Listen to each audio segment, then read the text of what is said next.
Na Mekinskem stadionu je danes kljub slabemu vremenu potekal lokostrelski turnir, ki je štel za FITA pokal, slovenski pokal in čezmejni mladinski pokal. Pomerile so se ekipe in posamezniki kar iz 3 držav, iz Slovenije, Italije in celo Kolumbije. In kakšen je namen turnirja? Ja, to je bila pravzaprav mednarodna tekma.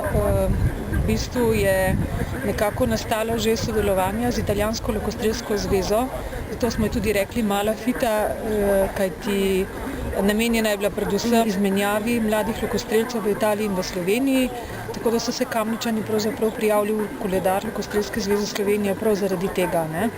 No, hkrati je to pomembno tekmovanje, ker se na njem danes izbirajo še zadnje reprezentance za letošnja tekmovanja, predvsem za mladino danes pade odločitve za Evropski mladinski pokal.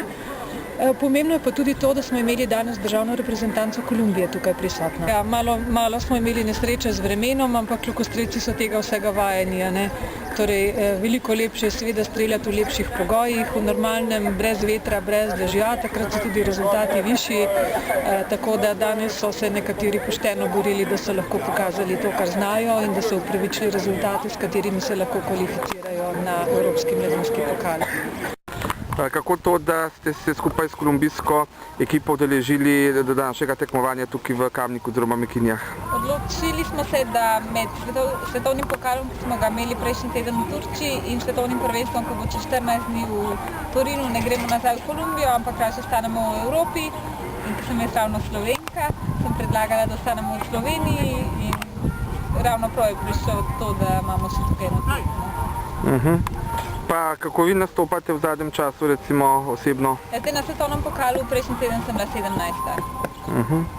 Kako je pa recimo vašim kolegom z Kolumbije všeč Slovenija? Zaenkrat so navdušeni. Šli smo po Ljubljani, na Nebotičnik, na Grad, Stara Ljubljana, Dolenjska, zdaj ker smo v Dolenjskih Toplicah, jim je všeč. Za naslednji teden planiramo še s pomočjo tudi Lokostrelske zveze Slovenije obisk Gorenjske, Boh in Bled, potem pa še Postojnska jama. Je velika razlika v klimi, recimo? Ja, ogromna.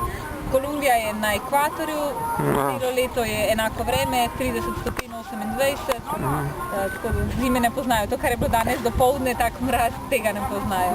Saj smo se ga tudi mi malo odvadili. Ja.